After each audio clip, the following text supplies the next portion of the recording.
If you find yourself in need of legal representation, it can be a very stressful time in your life. In my career, I have dealt with thousands of lawyers, I've dealt with thousands of law firms, and I can confidently recommend to you Keith M. Davidson at kmdlaw.com. Available 24 hours, 7 days a week. Just log into kmdlaw.com. That's kmdlaw.com. Or you can call toll-free 833-4KMD-LAW. That's 833-4KMD-LAW.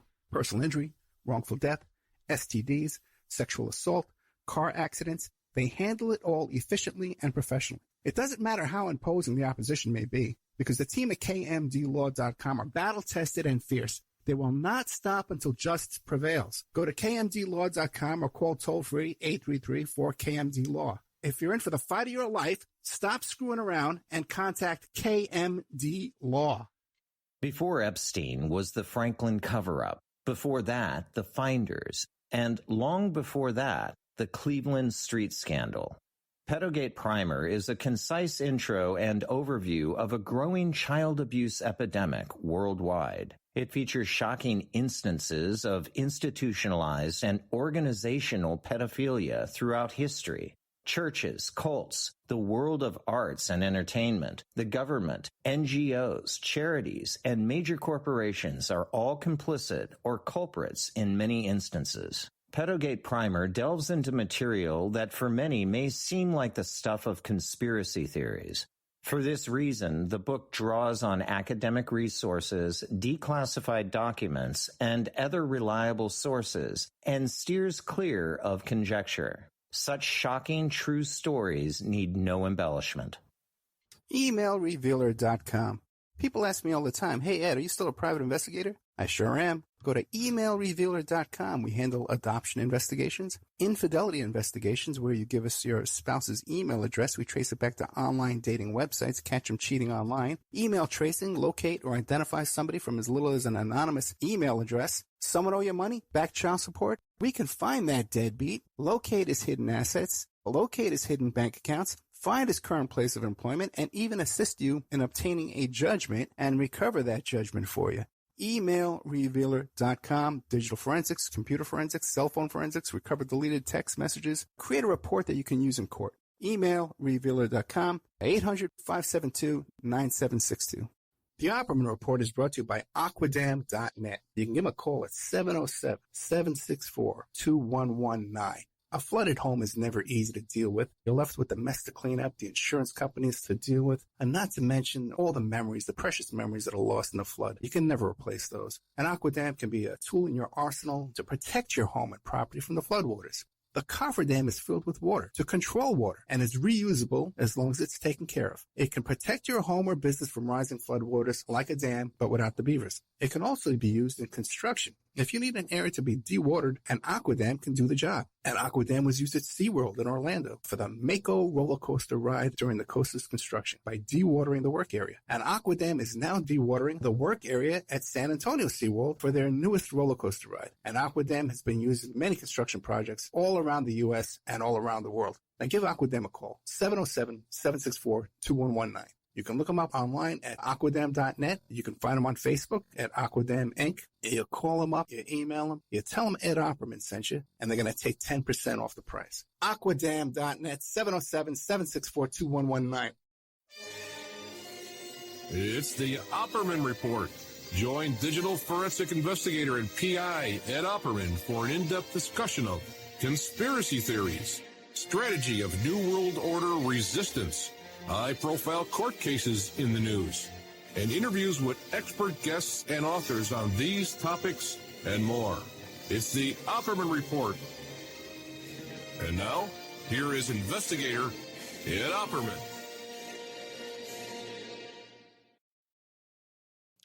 Okay. Welcome to the Opperman Report. I'm your host, private investigator Ed Opperman. You could find me at Opperman Investigations and Digital Forensic Consulting, either through my website, or you can just email me directly at emailrevealer.com, at oppermaninvestigations@gmail.com. I'm not even paying attention to what I'm saying. It's one of the worst weeks of my life, by the way, guys. This is a really horrible week in a lot of really different ways.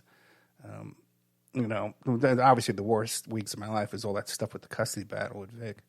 but in different ways. This has just been a brutal, brutal week. If you like our show, be sure and check out our Patreon. Okay. I'm going to be uploading some new stuff tomorrow. Then what else? If you like our archives, you can find at Spreaker.com, Spreaker, Spreaker.com. And that's where you get a chat room and you get an email notification anytime I put up new content. Oof. Yeah, like I said, man, horrible week. And once again, like the main things on my mind I can't talk about because of these bizarre situations we have with these, But I did post earlier in the week as to say, look, man, we got to cut back on all these complaints and these annoying messages and emails and stuff like that. Otherwise, I can't continue to do the show or do any of this kind of work I'm doing for you. We got to, it's abusive, thinking that you could just, berate me, all day long, every day. I got to wake up to some miserable message. I was blocking as fast as I can. Okay, so let's see. Coming up after this, I'm going to be interviewing Ian Taunton, who's a true crime author and podcaster about Jimmy Savile. And we'll learn some new things there today when we did this interview. And then later on tonight, I'll be playing a show. I interviewed one of Elvis Presley's dancers, this woman who knew Elvis Presley, and she was hit on by Marlene Dietrich, knew Daryl Zanuck, freaking amazing stuff, man. So really good content there tonight for you. No complaints as far as that goes. Hey, guys. Okay. So let's see here. Let's get this other stuff out of the way, then we'll get into the old Chris Rock story. Okay. And a salt and pepper. It's assault. That's assault. Okay. Couple of things. A few weeks ago, first of all, I did a show about 2 weeks ago about the Hunter Biden laptop. And it's just gotten incredible response. So if you listen to that, you also got to listen to the show I did with John Kiriakou, the former CIA agent, who was at the same meetings about this laptop. He denies it, but it's clear what's going on here, what the pattern is of this whole story. So this is like super exclusive stuff. Nobody's touching on this the way I am, So I'm getting a lot of response from that show. Matter of fact, I'm going to send it to the stations. It's when I do a Friday night solo show, I don't send it out to the AM/FM stations. This is just for you guys. So that one I'm sending out. And this is more personal stuff and more intimate kind of a message for you. But a week or two before that, okay, I was working, I told a story about how I was working on this adoption investigation. This woman had given up 2 of her kids for adoption early on in her life, and we needed to locate where these children had been placed, the families that they were placed with. And because of certain circumstances in the case, I needed to make contact with the families first before I could hand her over the information. And these families told us, oh, boy, we paid $15,000. We paid $10,000. We paid. And I'm saying, what? I says, my client didn't get any of that money. I know for a fact she didn't get any money for this. She went to one of those crisis pregnancy centers, and they talked her into giving up the baby for adoption. There's no talk about money, the money changing hands. So, who would you pay the money to? Turns out they both paid the money to the same law firm. In the news yesterday, okay, there's a big story. 5 fetuses removed from home of anti-abortion activist. This woman who had just done this bizarre sit-in at a family medical clinic, family planning medical clinic, got arrested for that. And then the police got a call to her home in Washington, D.C. to investigate a tip about potential biohazard material. And when they went in and searched the place, they found 5 fetuses. So I'm telling you, this is not a black and white situation where whether you're for abortion or you're anti-abortion or you're somehow pro-life or pro-fetus, but then, you want to starve the kids when they're born, you want to cut off their food stamps, and have no services for them whatsoever.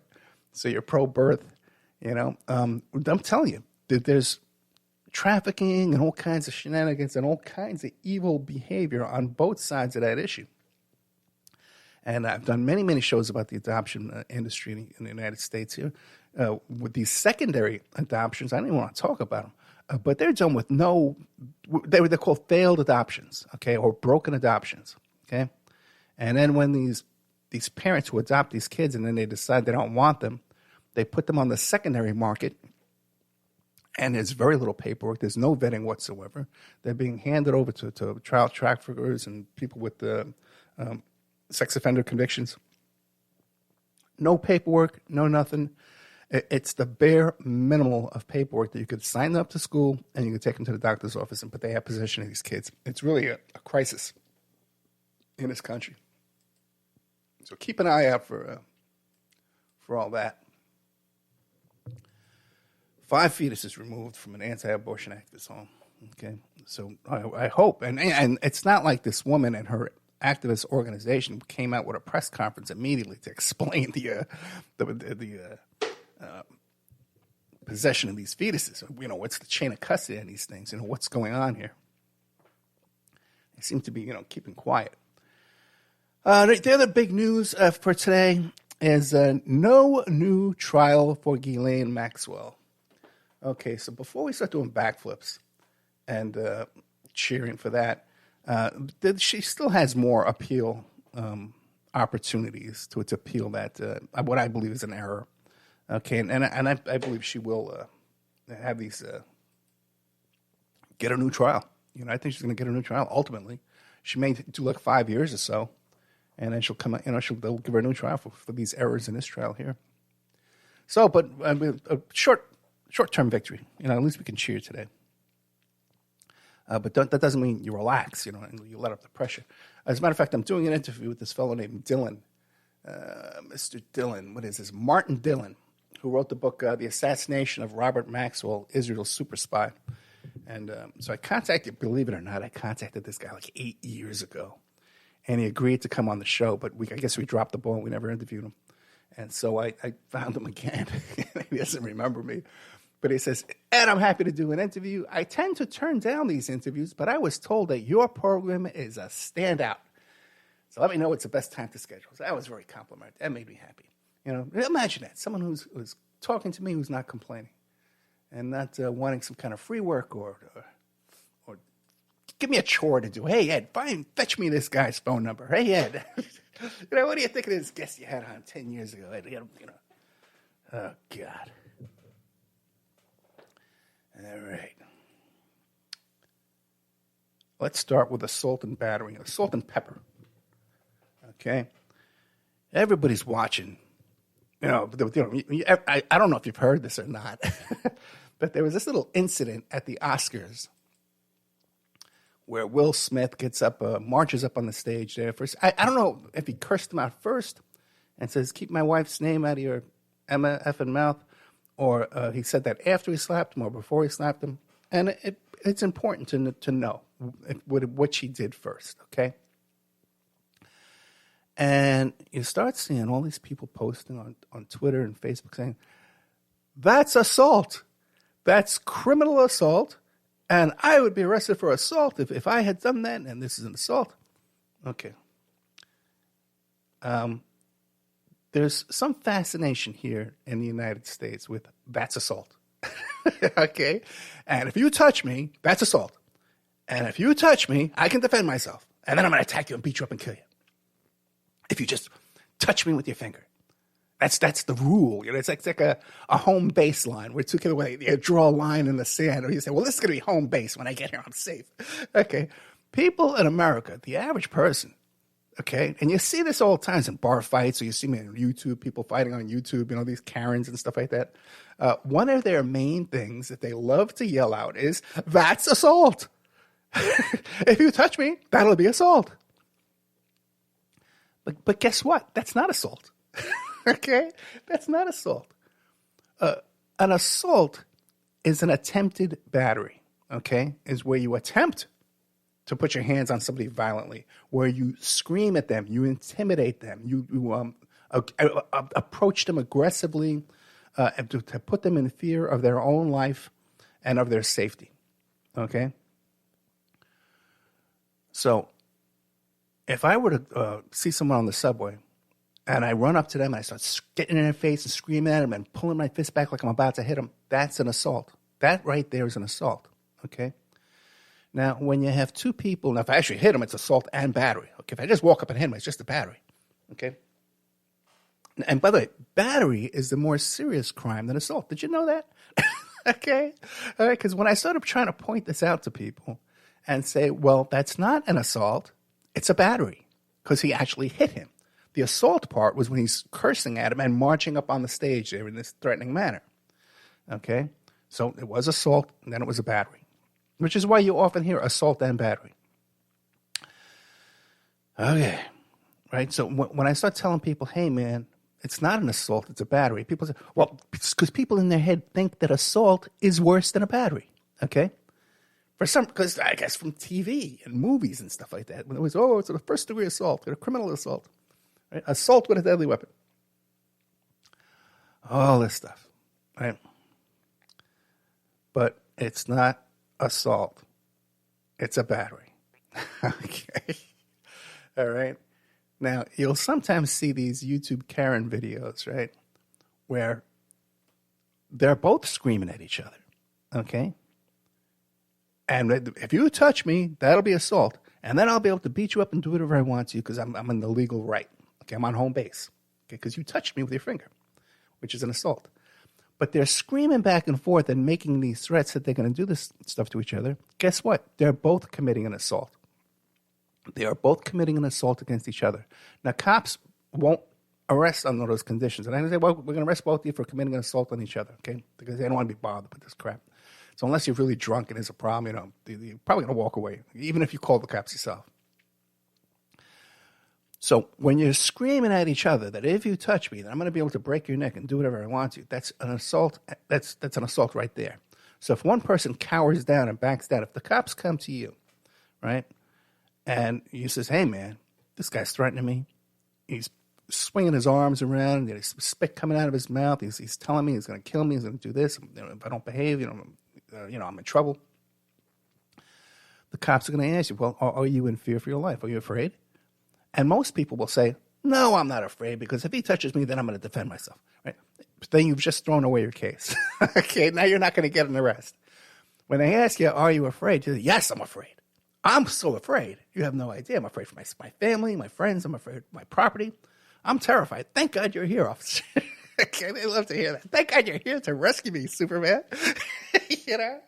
Okay, so you don't. That's how you want to handle that. Okay. So you got the two guys screaming, and they think that, well, if you just touch your finger against me, now I can pull out weapons and shoot you and hit you in the head with rocks and stuff like that in order to defend myself. Well, guess what? You're going to jail. Okay? If you think that the response to someone putting their finger on you and touching you, okay, and then suddenly now that you can go whoop and beat them into a bloody pulp and put them in the hospital, you're out of your mind. You are a criminal defendant at that point. You're getting arrested that night, I guarantee it. Now, the problem is, so many people listening to this, these right-wing characters will say, oh, Ed, this is Florida. We have stand your ground. I can stand my ground. And if someone comes up to me and they try and put their finger on me, legally I can shoot them, and it's safe to do that. I can do it if I want to. What's this? Okay. Now, but let me tell you what's going to happen in real life. I know the stand your ground law exists, okay, and I understand it a little bit better than you do. All right? I understand about self-defense. I understand about trespassing laws and all these things. See, because the other one people think you can do is they think that if you're in a dispute with somebody over the phone, okay, and the person says, hey, I'm going to come down there and knock on your door. We could talk about this in person, okay? If you come down here, I got my 357. I'm going to blow your head off, and I'm in the right because this is my property. And you're, okay, once again, you're a defendant. If you think you can shoot somebody for knocking on your door or even causing a little scene on your door, you're wrong. Well, Ed, it's self-defense. We have stand your ground. Here in Texas, we can do that. Okay, and this is what you think, okay? But what you'll read, okay, if you do that, okay, let's say the one thing, the guy puts his finger on you, and then you beat him down with your fist, you beat him into a pulp. What it's going to say in the newspaper the next day is, two men in a bar had a dispute, and one man severely beat the other. Okay? And you, Mr. Stand Your Ground, are going to read that and say, good, put him in jail, throw away the key. The prisons are too soft. The courts are too easy. What? Only 10 years? Okay? Because they're not reading it like, oh, the homeowner was defending his own. They're not going to read it. That's not what it's going to read like. You see these people saying, oh, I'm afraid to take the bus because there's so many crazy people and homeless people on the bus. Well, you should open carry then. You should carry. If you have an incident with a homeless person, you can shoot them. Okay, this is what people think. But if you're on a bus and some guy throws up on you, okay, is, whatever, and you take out your gun and you shoot him, guess what? You're going to jail, okay? And what it's going to say in the jail is, 2 people on a bus had a dispute. One pulled out a gun and killed the other. Oh, my God, give him life.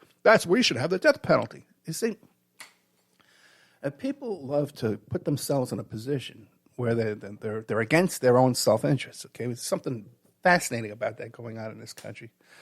Okay, so that's the 2 matters there with assault and battery. You can't shoot someone just for knocking on your door. You can't beat the crap out of somebody just because they touched you with their finger and assaulted you. Assault is an attempted battery. It's not an actual physical contact. A battery is an unwanted touching, which would be a battery. So hopefully we've learned something tonight, okay? Hopefully we've learned something tonight that can undo 10,000 hours of Karen YouTube videos, people screaming about that's assault and that's, and if you put a finger on me, I can defend myself, okay? Hopefully. I saved one guy from going to prison. I would love that. Okay. So, this doesn't end my material here about Chris Rock. Oh, yeah, okay. So let me tell you about the time I met Chris Rock. I was thinking about this. And I'm trying to think of how I'm going to tell you this story. Because I've told you a lot of this before. Do you remember the story I told you about that girl in Puerto Rico that I was dating? She was a Budweiser girl. She would hang out at the pool at the Condado Plaza and, I don't know, give away beer, I guess, something like that to promote Budweiser, Okay. So she had a really good job. She made a fun job. She had a happy life down there in Puerto Rico. And I went down for my niece's wedding. And I told this story before. And what happened was, the girl's name was Claire. Claudia. Claire. Okay, in English. And so what happened was, when I was down at the hotel down there in Puerto Rico, one day I went and I got a massage. In fact, I think I got a massage like 2 or 3 days in a row. And this woman that was giving me the massage, we had become very friendly. And at one point, she even did this thing that I've never had happen to me in a massage before. That where she climbed on top of me, like almost like this wrestling move, and like kind of like put me in this crawl hold, and like it's like stretching me out like that, And I said, "Oh, it's really unusual. No one's done this before."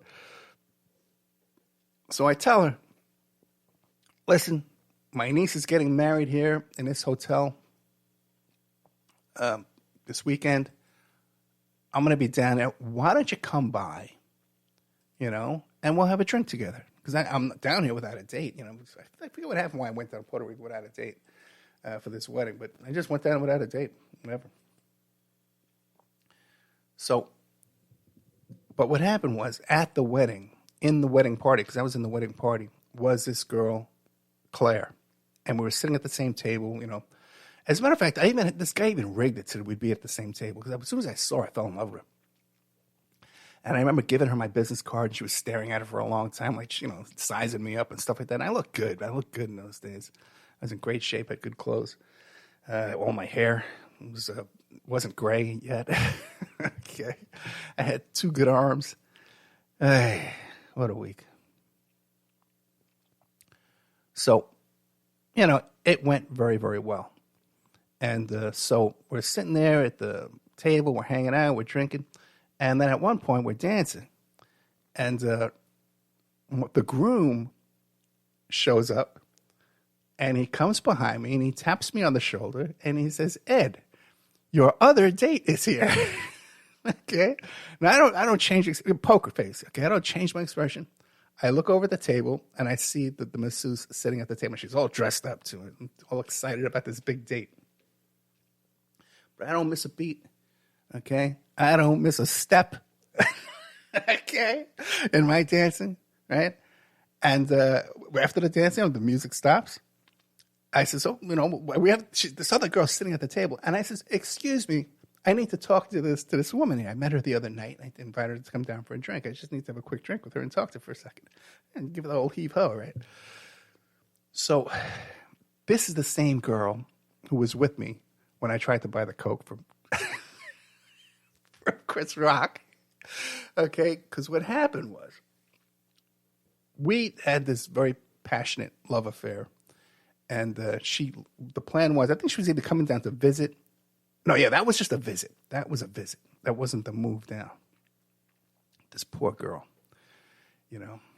getting mixed up with me. Just probably the worst thing you could do if you're a woman. So what do you call it? I gotta find my notes up here.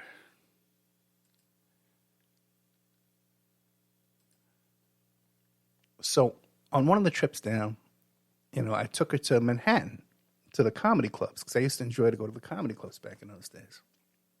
Now, you know what? I still do, but I don't do it as much as I used to back in New York. It was really a New York thing. The New York comedy club scene is just different than anywhere else. I told you the story about Pips down there in Sheepshead Bay. And then that tragic coincidence about how when I moved to Las Vegas later on, I happened to see one of the guys who owned Pips at this restaurant in Vegas. And I went up to him, I started talking to him, I says, hey, he says, oh, yeah, I used to own Pips. I said, I used to go there all the time, but you're not the owner. I know the owner. And it turns out his brother was the other owner, and he had just committed suicide just like that month. It was really a tragic coincidence. I don't even remember his name now, but I did a whole show about it.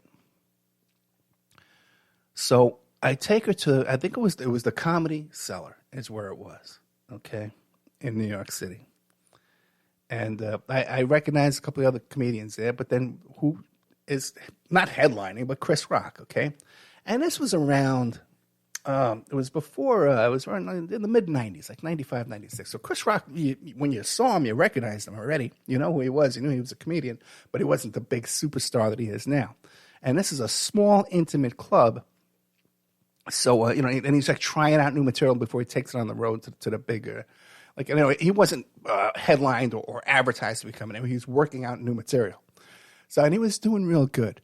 But when I noticed that Chris was having a little problem that night, okay? And that is that there was snot dripping out of his nostril. Almost to the point where it was like a little faucet. It was like draining out of his nose, okay? And like leaking down the front of his face. And he even went and he started taking the little coaster napkins, that they give you at a club or a bar. They put the little napkin down to put your drink on top. He started going to people's tables and taking this so he could wipe his nose, okay? But now that's not and there are some other signs to the glassy eyes and the different things like that, right? All right. So right away I noticed this. And this was a period of time in my life when I hadn't done any coke in maybe 15 years or something like that, or 20 years. But I've been out drinking. And I say, there's a guy with some coke. I said, I wouldn't mind having a little coke. Maybe a little pep in my step this evening here, my new girlfriend, down from Puerto Rico. So when we're listening to him do his routine, at one point, I guess I was stretching my arms or something at this table. We were right up against the wall. And I knocked over a painting that was on the wall of Adam Sandler. Okay. And anyway, it's kind of like made a big noise, And Chris Rock stares over, looks at me with this look of shock on his face. Like, what's going on over there? With this stuff dripping down his nose. He's trying to dab it, right? And he goes, what are you doing? That's my buddy Adam Sandler. What are you doing over there? Knocking the picture down. So that was my little first interaction with Chris Rock. So then, a couple more comedians come up, they come and they go. And at the end of the night, we're like kind of hanging out in front. And I recognized a couple of these guys, and I guess they recognized me, a little bit too. Oh, this guy's been around before. And so I was talking to a couple of comedians, and I was saying, boy, Chris was really having fun tonight. And I was kind of hinting around like, hey, I know he's got Coke. You think he could sell me some Coke? Like, where can I buy Coke? I'm trying to buy it. And then Chris Rock comes out. And so, and he remembered me. And so I kind of like sort of hinted around about, hey, where I get some Coke? But they all turned me down. I think they even started calling me officer for a bit there. So that's how I met Chris Rock. Knocked down a picture of Adam Sandler and tried to score some Coke for Mr. Chris Rock. Okay? It's assault. Let me see how we're doing on time. Because then it's right about time for a commercial break. It is! Commercial break, thank God. Thank you, Lord. Okay, we'll be right back after these messages.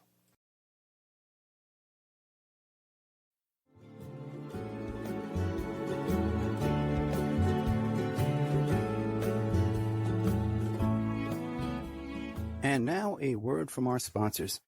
The Opperman Report is brought to you by Aquadam.net. You can give them a call at 707-764-2119. A flooded home is never easy to deal with. You're left with the mess to clean up, the insurance companies to deal with, and not to mention all the memories, the precious memories that are lost in the flood. You can never replace those. And Aquadam can be a tool in your arsenal to protect your home and property from the floodwaters. The cofferdam is filled with water to control water and is reusable as long as it's taken care of. It can protect your home or business from rising floodwaters like a dam, but without the beavers. It can also be used in construction. If you need an area to be dewatered, an Aquadam can do the job. An Aquadam was used at SeaWorld in Orlando for the Mako roller coaster ride during the coaster's construction by dewatering the work area. An Aquadam is now dewatering the work area at San Antonio SeaWorld for their newest roller coaster ride. An Aquadam has been used in many construction projects all around the U.S. and all around the world. Now give Aquadam a call, 707-764-2119.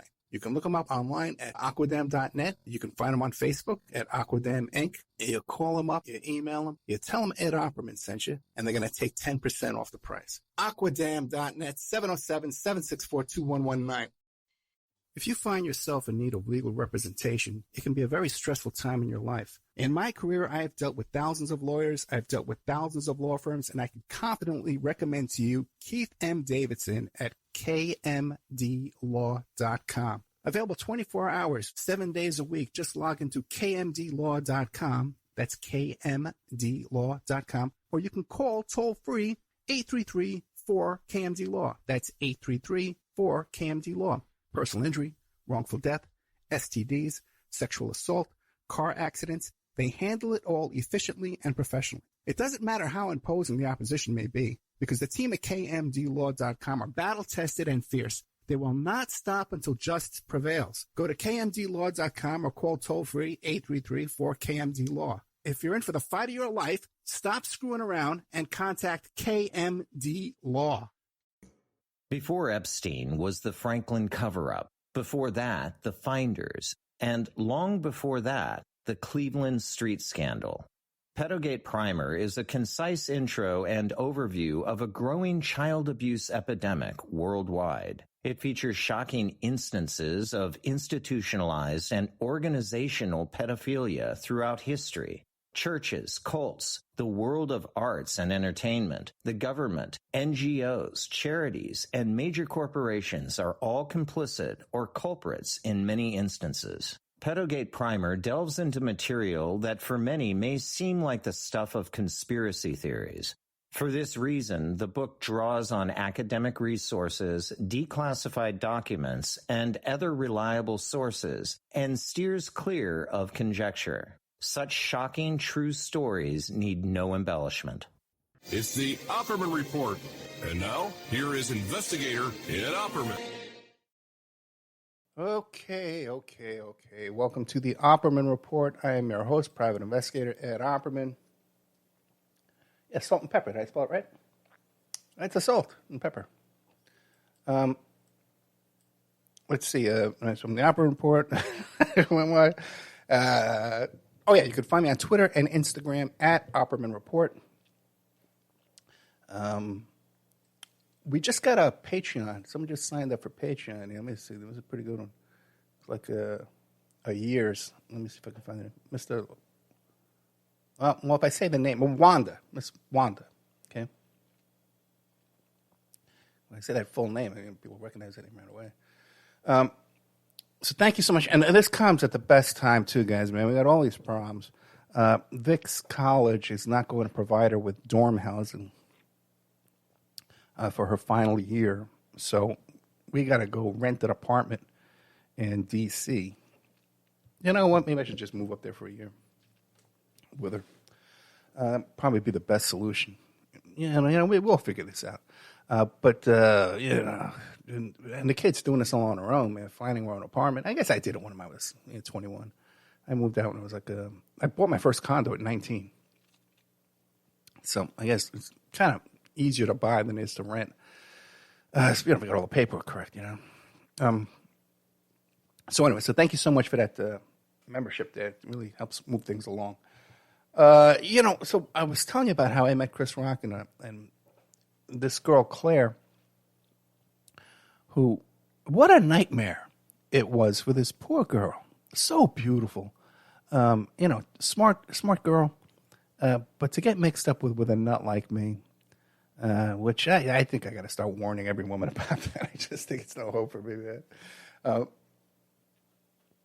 Because this is the same girl. Remember that story I told you about with the car and the Puerto Rican Day Parade? Okay. Where I went to buy that Mustang from that Ford dealership.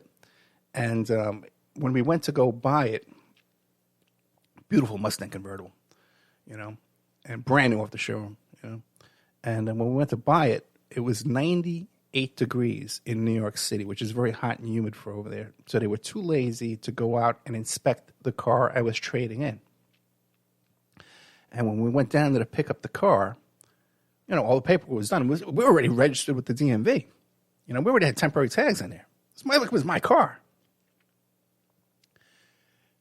I watch this guy go and type something out on the computer and print it out and bring it over to me. He goes, here, sign this. So I look at this thing. Now just imagine, 90 out of 100 guys are probably just thinking, oh, okay, I'll sign it. I look at this thing, and it says, well, we didn't have time to do the inspection of the trade-in, so we're going to take it today, and we'll inspect it later, and if there's anything wrong with it, we'll get back to you. So I says, what, are you kidding me? I'm not signing that. We got a deal. Okay, you gave me the value of the car. We already wrote it down. Okay, we got a done deal here. You've been paid. I got the plates on the car. I'm leaving. So that everything goes nuts. And these guys, they tried to pull some stunt actually, where they blocked me in. They blocked in the car, so I couldn't drive away in it. And I had to drive away in my own car, but I still had the keys to their car. No, it's my car. I had the keys to the Mustang. So here's this poor girl, Claire. She comes to New York to visit this crazy guy, who can come off so impressive, And then what's going on with this car? What? You bought a car and they won't give you the car? Why? And then when we're at my apartment over there on Staten Island, the guys from the car dealership actually came by the house trying to pick up the keys to the Mustang. And I almost gave it to him. Okay? But I didn't have to. It was my car. So, we went back to the office the next day, and we loaded. I told the whole team, I says, guys, we're working on nothing else but this car. This is all we're working on. So I came up with this idea of going to 7 on Your Side, which is one of those consumer TV news shows, right? So I think I called them up. And I said, listen, I got this beef with this car dealership, and you want to do this story, I said, because my car, this Mustang, was in the Puerto Rican Day Parade. The dealership had loaned the car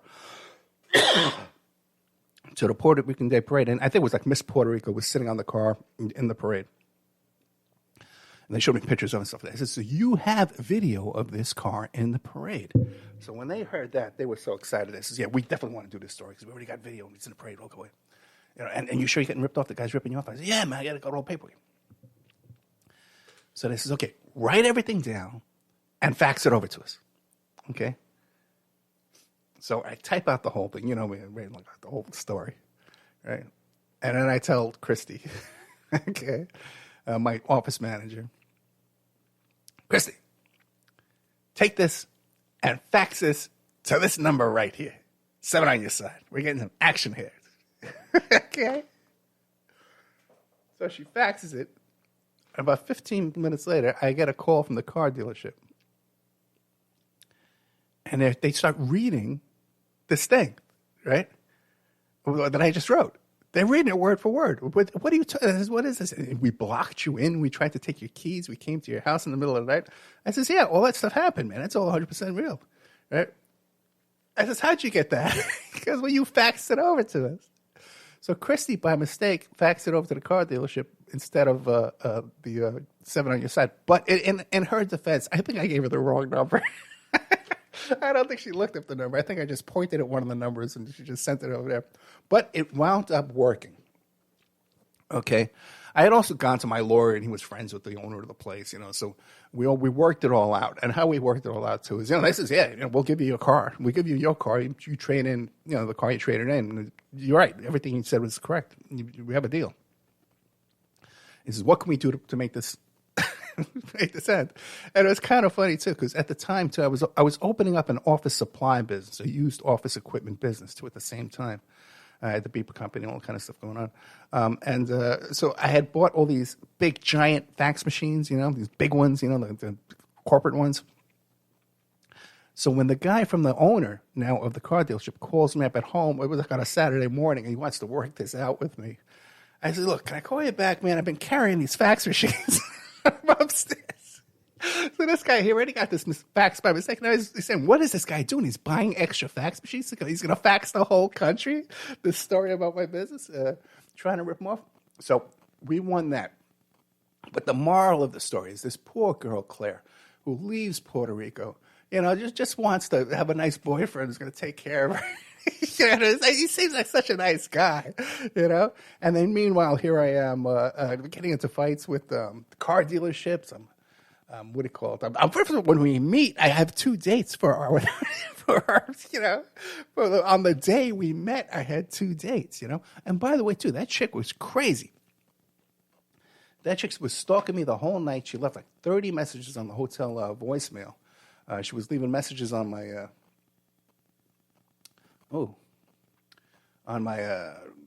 beeper and stuff like that, my 800 number. I'm your worst nightmare, she was telling me.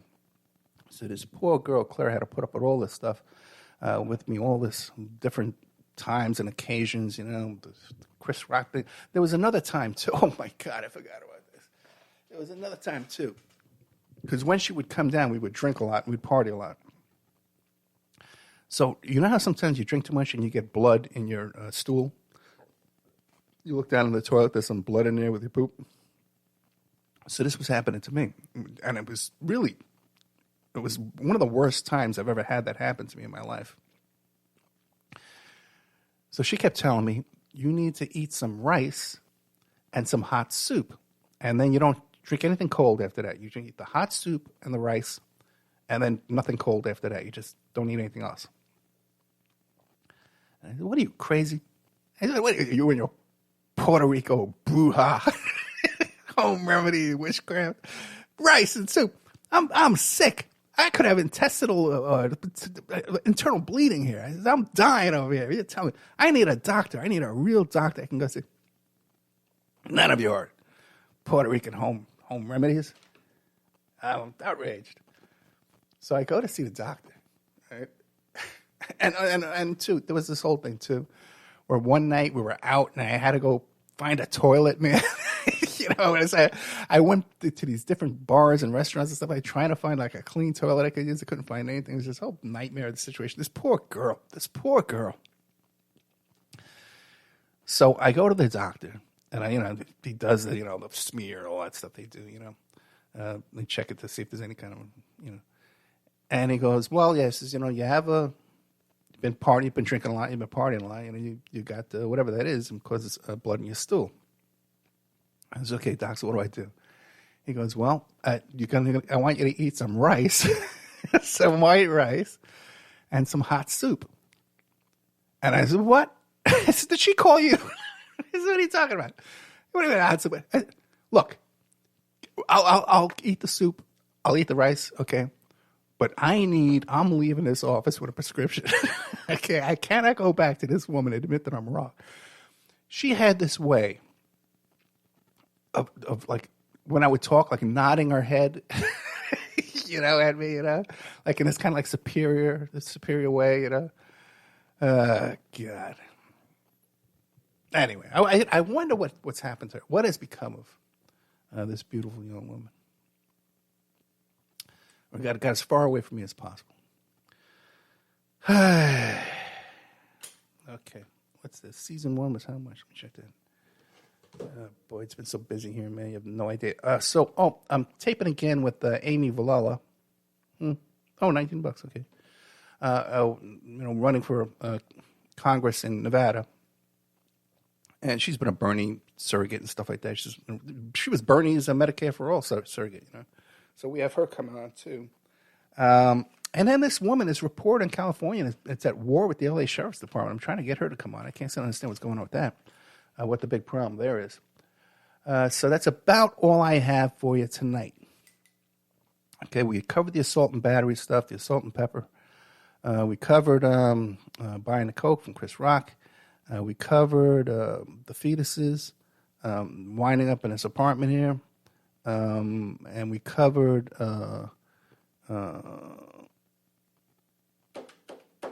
what was that? I'm pooped, This really has been one of the worst weeks I've had in a long, long time, that's for sure. Yeah, new trial for Maxwell. Okay. Yeah. This has been a really, really rough week, man. So I know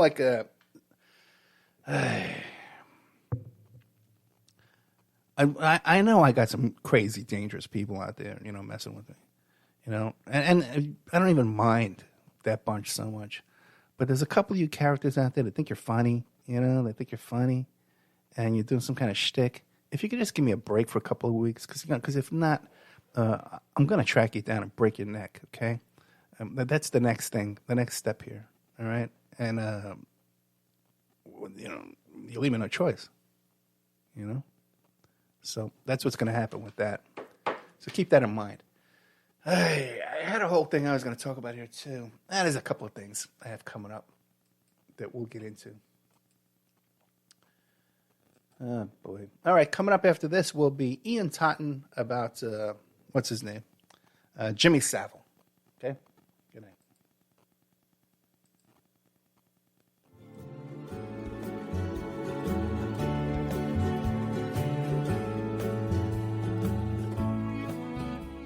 And now a word from our sponsors. Before Epstein was the Franklin cover-up. Before that, the Finders. And long before that, the Cleveland Street Scandal. Pedogate Primer is a concise intro and overview of a growing child abuse epidemic worldwide. It features shocking instances of institutionalized and organizational pedophilia throughout history. Churches, cults, the world of arts and entertainment, the government, NGOs, charities, and major corporations are all complicit or culprits in many instances. Pedogate Primer delves into material that for many may seem like the stuff of conspiracy theories. For this reason, the book draws on academic resources, declassified documents, and other reliable sources, and steers clear of conjecture. Such shocking true stories need no embellishment. If you find yourself in need of legal representation, it can be a very stressful time in your life. In my career, I have dealt with thousands of lawyers, I've dealt with thousands of law firms, and I can confidently recommend to you Keith M. Davidson at kmdlaw.com. Available 24 hours, 7 days a week. Just log into kmdlaw.com. That's kmdlaw.com.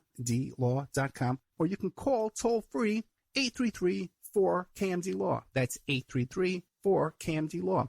Personal injury, wrongful death, STDs, sexual assault, car accidents, they handle it all efficiently and professionally. It doesn't matter how imposing the opposition may be, because the team at KMDlaw.com are battle-tested and fierce. They will not stop until justice prevails. Go to kmdlaw.com or call toll-free 833-4KMD-LAW. If you're in for the fight of your life, stop screwing around and contact KMD Law.